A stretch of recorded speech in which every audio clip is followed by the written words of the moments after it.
The camera opens on a dimly lit school auditorium. A trembling girl stands on stage, clutching a wrinkled piece of paper. Her teacher folds his arms, smirking. "You call that a poem?" he scoffs as her classmates snicker. The girl's eyes well up, but she doesn't move. She just whispers, "It's about my mom." And in that moment, something breaks not just in her voice, but in every viewer's heart. Take a moment right now to like this video, comment, share it with others, and subscribe to Moral Avenue. Together, we can remind the world that every voice, no matter how small, deserves to be heard. Maya Turner was the kind of student people forgot existed. She sat in the back row, never raised her hand, and spoke in whispers that got lost between louder voices. She wasn't stupid, far from it. Her mind was a storm of imagination, but her lips were sealed by fear. Her father had walked out when she was 10. Her mother, a kind but overworked waitress, barely slept. Their tiny apartment was lined with unpaid bills and poetry journals. Words were all Maya had. Each night, she'd sit under the flickering kitchen light and write about love, loss, and hope that never dies. But at school, words became weapons. Mr. Dalton, her English teacher, was known for his tough love. He claimed to inspire greatness by humiliating failure. Students feared him not because he was strict, but because he enjoyed making them feel small.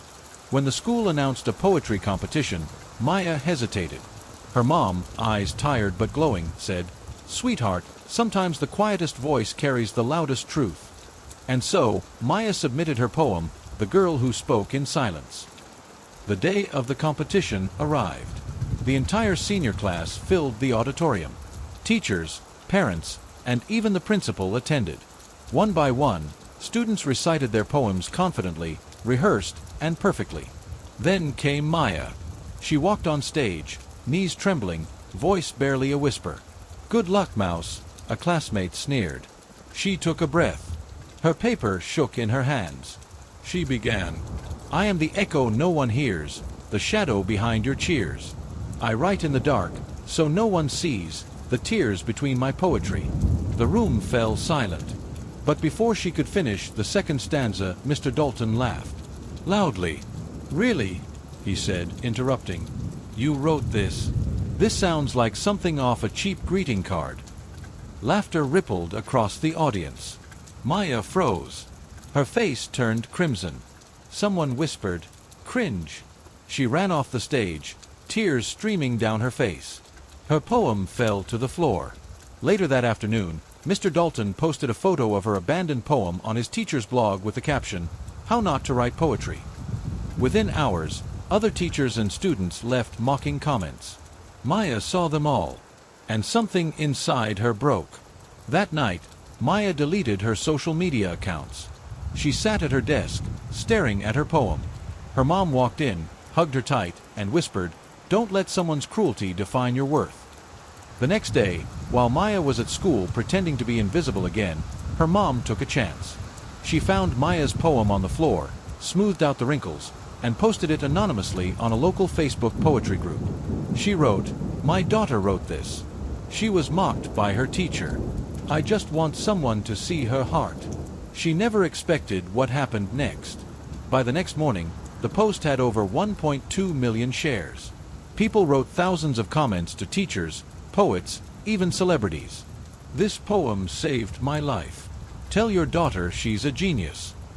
This girl deserves an award." News outlets picked it up. Podcasts read her words. A popular poetry YouTuber even created a cinematic reading of it titled "The Girl Who Spoke in Silence." When Maya walked into school that Monday, everyone stared, but not with mockery, with awe. Her poem was now on every student's phone. The principal called her to the office where a news crew waited. And across from her, for the first time, sat a very pale Mr. Dalton. He tried to smile. "Maya, I didn't mean," but Maya's mother, standing behind her, interrupted softly. "She doesn't need your apology. The world already heard her." The school board suspended Mr. Dalton for unprofessional conduct. He deleted his blog. Meanwhile, Maya was invited to perform her poem on national television. When she read it that night, she added one final line, one that wasn't in the original. "To the teacher who silenced me, thank you.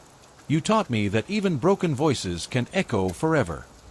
The audience stood in tears. Months later, Maya's life completely changed. Publishers reached out. Her story became a symbol of resilience. She was offered a scholarship to a writing academy, the same one Mr. Dalton once applied to but never got accepted. But just when everything seemed perfect, something unexpected happened. One night, Maya received an anonymous email.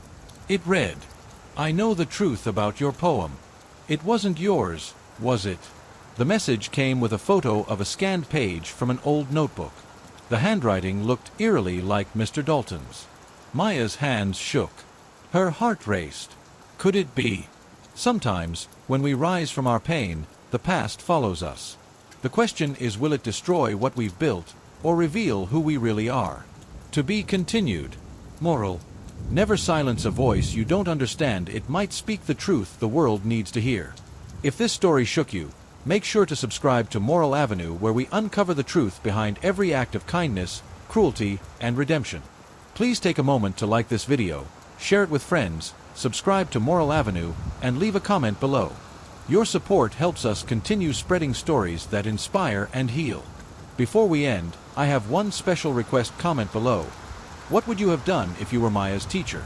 Thank you for watching Moral Avenue.